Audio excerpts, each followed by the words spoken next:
Kung saan may trending na kainan, dapat matikman ko yan. Kaya hindi na ako nagpatumpik-tumpik pa at pinuntahan na namin ang mga sikat na kainan dito sa Binondo, Manila. Let's go mga Lodi, chibuga na!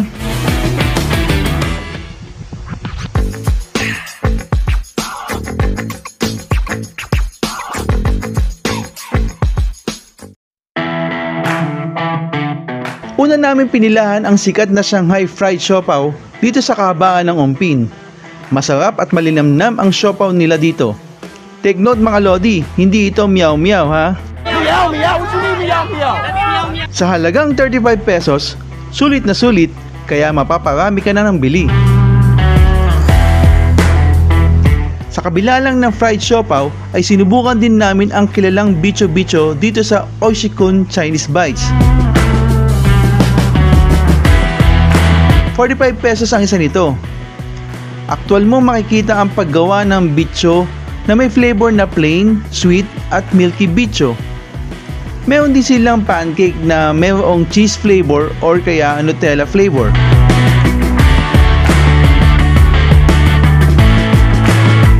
Ayos naman ang lasa ng bicho, pero actually hindi talaga ako fan nito. At kapag nakaramdam ka ng uhaw, ay subukan mo itong dragon fruit juice sa halagang 100 pesos. Solid ang sahog, buong buo mo makakain ang dragon fruit at may kasama pang gulaman. Ang sarap nito mga Lodi, nakaka-refreshing. Next stop, lunchtime muna.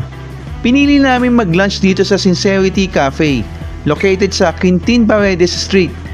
Dito marami silang ino-offer ng mga Chinese cuisine. Pero ang masarap dito ang kanilang signature fried chicken. 450 pesos yung whole. At sinamahan na rin namin ng fried rice na 90 pesos small. At ang sikat nilang oyster cake sa halagang 290 pesos small size.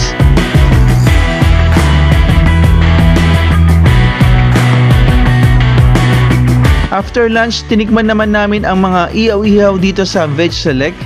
Dito rin yan sa kahabaan ng Ongpin. Ito yung iba't ibang klase ng mga rice cake na may flavor na spices na parang latyaw. Masarap siya pero may kamahalan din. 50 pesos isang stick.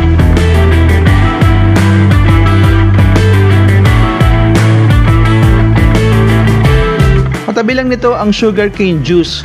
Legit talaga nakatas ng tubo ang maiinom mo. Walang halong ibang ingredients. Sa halagang 100 pesos, medyo may kamahalan pero minsan lang akong inom nito kaya sulit na rin, di ba?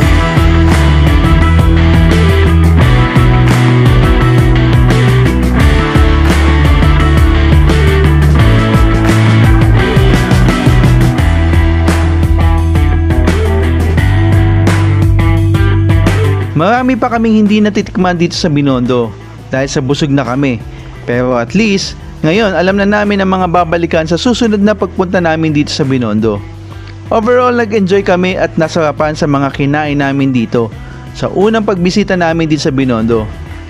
Kung budget friendly ba siya, masasabi ko na sakto lang. Dahil dito mo lang naman mabibili at matitikman ang karamihan sa mga pagkain na ito.